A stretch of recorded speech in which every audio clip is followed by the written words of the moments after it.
actually completing a quilt. We've not completed, but grown some friendships, and gotten to meet people that just come by to see what we're doing, and people who have over the years brought quilts in to be quilted. They remember this church and the people who did it, and it's a dying art, but it is an art.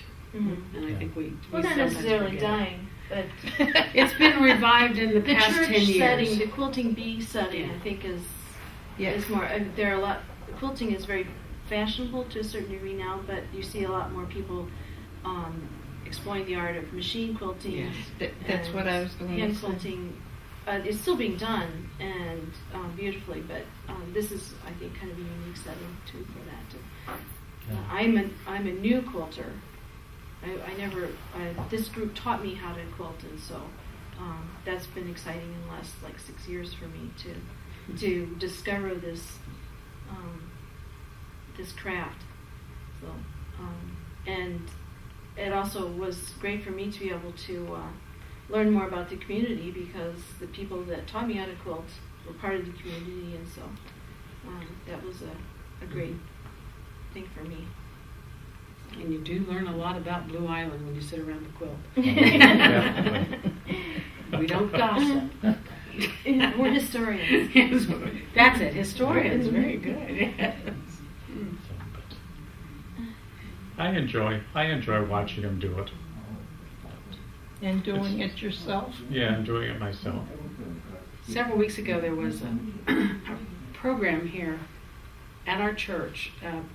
The library set it up for Black History Month, and I needed to be here because somebody needed to be in the building, and in order to keep myself busy, I just came in and started quilting, and everyone could come and see what I was doing, and it was amazing just how many people came over. Are you quilting? My grandmother used to quilt. Yes, there were lots of stories. Yeah, there were all stories about these wonderful quilts that had been passed down, and quilts that were in need of repair, which we're not big on doing that very much, but everybody has a story about a quilt that meant something to them, or watching somebody make the quilt meant something to them. So it's kind of fun. Oh yeah, I still have my grandmother's quilt from 1910 or 1912. I use it. You use it, Jim? Yeah, I use it all the time. Yeah. I use all of my quilts. I think most of us feel that way. Quilts were meant to be used, not to be stored in a cupboard somewhere. I use them all the time. I got mine in the feeder chest. Well, I do too. I feel the same way that the quilts need to be used, but the old ones that have been handed down to me are in bags and not on my bed. Yeah. So. Well, the next quilt I'm going to have them make it's a pineapple design, and it's going to be made for my bedroom, because my bedroom is in the green shades. So the next one they'll be making, I'll be making on a quilt. Yes, we owe pineapple them. We do. Because we don't always keep up with that, but we try to make a quilt for Bob in exchange for the raffle quilt. So we have to get you on next. Yeah. That's for sure. We're going to get it next. And the pineapple, now, was that an all-over design, or was that blocks? It's in blocks. But it's shaped like a pineapple. Okay. The design is a pineapple. It's real pretty. This quilt is in the family of log cabins with the rectangles that radiate out from the center. Yeah. And was this one called? Oh shoot, I don't remember the name. Sunshine. Sunshine, I think Sunshine Log Cabin. Okay, and this really pops really well with the yellow center. The log cabins historically have like a red center, which had to do with home and hearth. The red center was the home, and then the blocks radiated around it.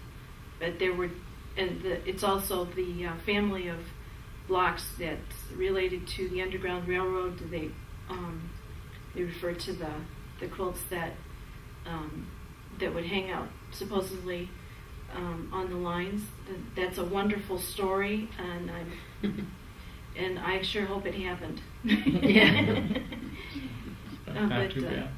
anyway, but this one is an interesting combination with the yellow and browns. And we have lots of quilting to do because you see the piece part is in the center with these large sashes around the outside. And so we have a pattern of quilt stitches around it that actually creates more picture for the quilt. And that's going to take us a while before we actually get to the piece part in the middle. We roll. It's a big occasion around here when you get to roll the quilt, because when you've finished a certain amount, then this top pole gets rolled under, so the quilt becomes smaller and smaller, and it's very exciting to see it become smaller, because you know you're finishing until you're almost sitting on either side of it, knee to knee, because you're so close. Right. And that's the big celebration yes. towards the end. So, but each turn takes, especially the initial roll, probably takes us the longest to get that established, and then you can also work along the edge, but either end is the part where it only rolls on one end, on either end, not on the side. So the sides are done as you roll along. So, and that's how we put that together, and maybe we'll get a chance to see the quilt when it's done.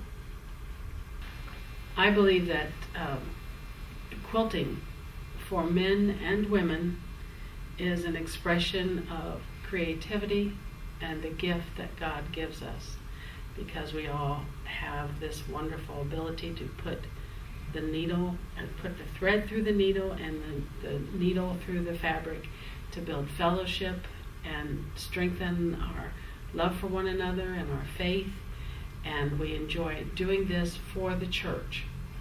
This quilt will be raffled, and I'm sure the library would love to help us with that. You can come by the church and we'll sell you tickets, or you can give us a call.